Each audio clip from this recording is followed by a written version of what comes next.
If you have that love relationship with me, that deep relationship with me, you'll guard what I've commanded you. Now, hopefully we can make the connection without a leap that he's talking about all of the Torah, not just the things in red letters in some red letter Bibles. Although I'd love to see a red letter Bible that puts all the words of Yahweh in red too. Because then we would go with his words properly. But he says, if you love me, you shall guard my commands. Now, all of this leads into verse 16.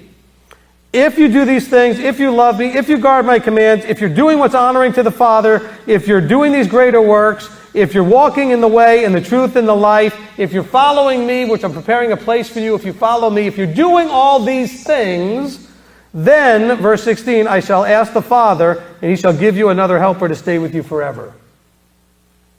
This is the Spirit of the truth, whom the world is unable to receive because it does not see him or know him, but you know him, for he stays with you and shall be in you. Now let's stop right there for a second. He says, first of all, and I'm not trying to attack anybody in mainstream Christianity or any other belief system, but I'm sorry, the Spirit that you're claiming to have is not the one being talked about in John 14, unless you did everything prior to John 14 and verse 16. Am I wrong? Am I wrong? Okay, and I'm not trying to be mean. I'm not trying to pick on anybody. I'm not trying to offend or insult anybody. There are things that are if, then. And you don't get the then unless you do all the ifs. I don't know how else to explain it. It's not rocket science, folks. Okay? Now that doesn't mean you didn't have any interaction with the Ruach prior to what he's talking about here. What he's talking about here is a different level of manifestation of what's going on as far as, we're going to get to this in a minute, how he interacts with you.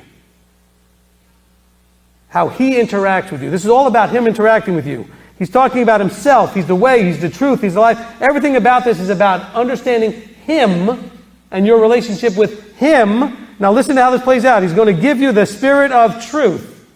Didn't we already discuss the truth? Who's the truth? Yeshua.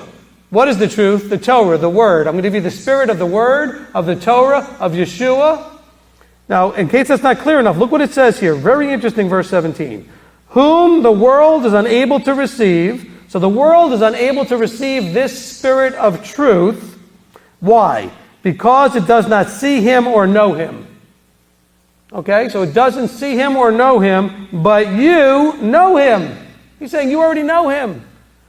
For he stays, because he stays with you, and shall be in the future in you. Okay, so let's ask the question, who is it that the world was not receiving and did not see or know, but they knew and was staying with them? Yeshua? Is that a stretch? Okay? In other words, this Ruach, this Spirit that they're talking about, this Spirit of truth, he's saying, I'm going to ask the Father to send you something that you already have, but I'm not going to be here. So I'm going to have to interact with you on a whole different level. And in case that's not clear, we simply read verse 18. I shall not leave you orphans. I am coming to you. How come verse 18 doesn't trump everybody's Trinitarian nonsense? How come verse 18 doesn't fix the problems for everybody? This is not another third thing. Yeshua says, I am coming to you. Everything I just talked about, Yeshua saying, all this stuff I'm talking about is me. I am coming to you.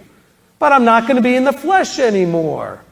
I am the Spirit of truth. This is the new way Yeshua is interacting with those who love him and believe in him, and all of the other stuff that he said prior to this verse. Does that make sense? Can we kind of wrap our brains around that? He says, look, the Spirit of truth whom the world is unable to receive because it doesn't see him or know him. And that was true. You need to have eyes to see and ears to hear and a heart to receive, and then you can have a relationship develop with him. But what did he tell them all the time? That they were blind, they couldn't see, their eyes were closed, their ears were closed, their hearts were closed. The world cannot see him. And it says here, but you know him, for he stays with you and shall be in you. Now realize this. How hard do you think this was for Yeshua to try to explain to his disciples, who were not, by the way, receiving up to this point, that he had to die and that he had to go away and that he had to be resurrected? Because up to this point, he told them dozens of times, we're going to go to Jerusalem. They're going to arrest me. They're going to kill me. And remember he told them that over and over again? And they kept saying things like, oh, be kind to yourself, Master. That's never going to happen. After all, you're Messiah. They're not going to kill you. They're not. And he was like, oh, you guys don't get it. This is the way it has to be. Otherwise, this whole thing doesn't work right. And so here he's finally getting his last words to them. Remember, he's hours away from this ordeal. Okay, he's hours away from all of this. And he's trying to say, look, but don't worry. Remember these words, that when this all happens, you'll remember, I am coming to you. I'm not going to leave you orphans. So the Spirit that he's talking about is himself. You see how this all is important in the context of understanding when he says, when you ask whatever in my name. Well, you should be being led by the truth. It keeps going back to the truth. The Spirit, the helper, guess who's your helper? Yeshua. He's always been your helper. But notice those ifs. If, and then.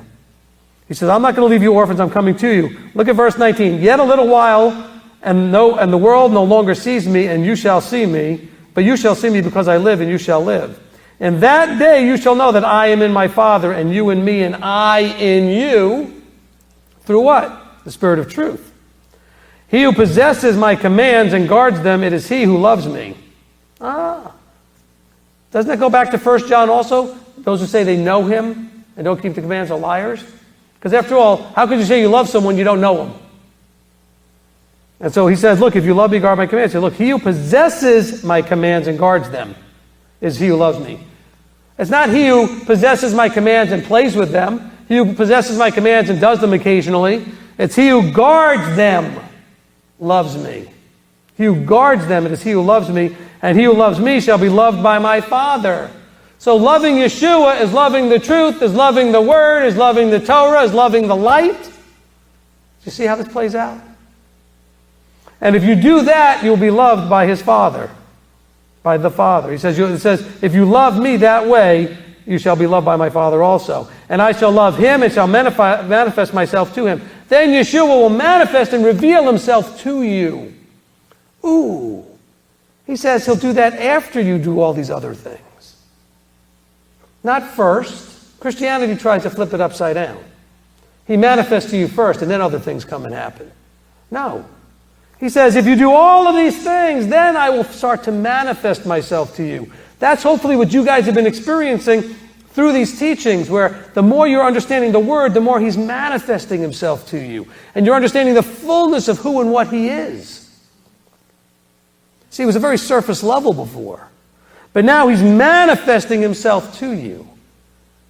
Because why? Because you love him and he loves you and the Father loves you. And so what are they doing? They're opening up your eyes and opening up your ears and opening up your heart to deeper understanding. Verse 22, it's Yehuda, not the one from Keriath, said to him, Master, what has come about that you are about to manifest yourself to us and not to the world? Ooh. What was that he said? Manifesting to them and not to the world.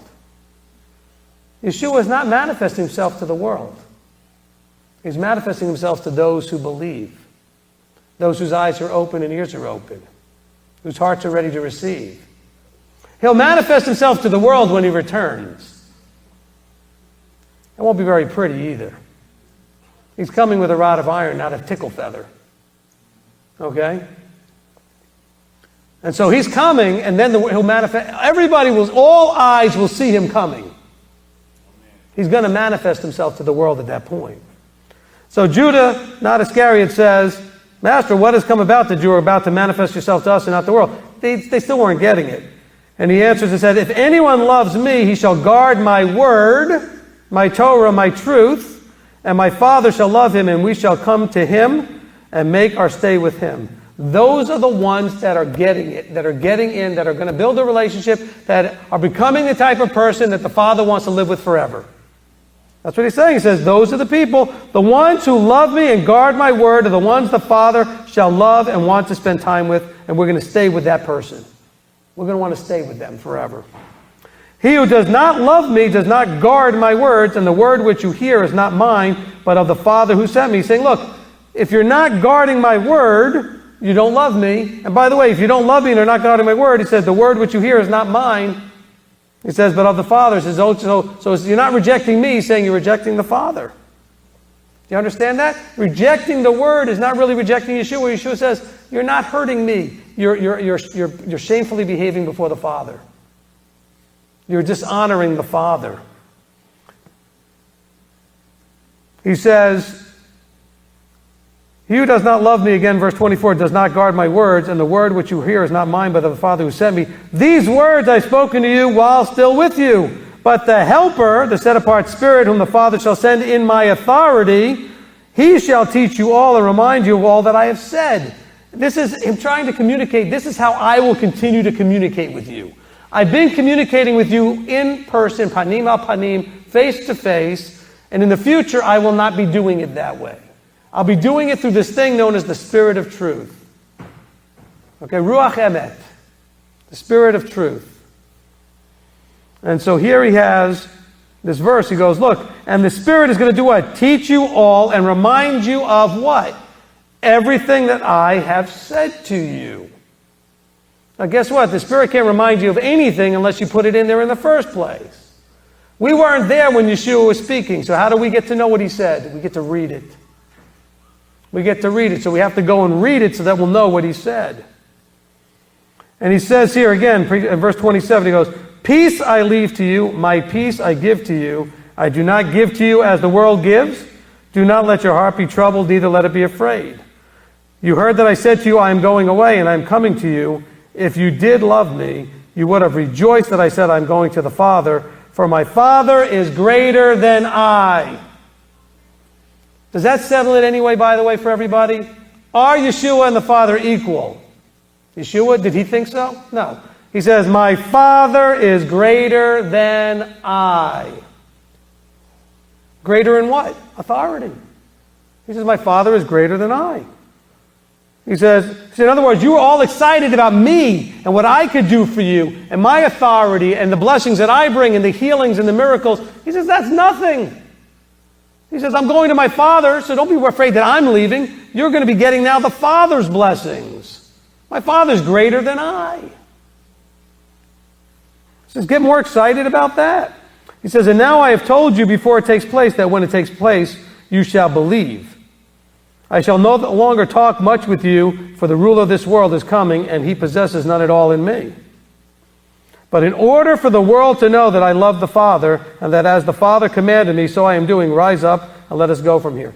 So, look, all of that chapter was to explain one verse, or two verses talking about the name.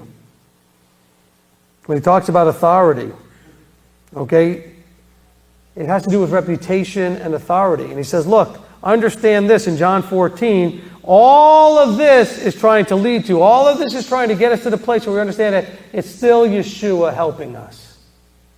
It's still the Spirit of truth. Yeshua is the truth. And hopefully we can embrace that and understand that that's what it's talking about as we go through the study, that it's not about these other things. And let's please put to bed this whole Trinitarian thing. There's a Father and there's a Son. And this Spirit talked about in John 14 is just the way the Son communicates with us. It's not a third person.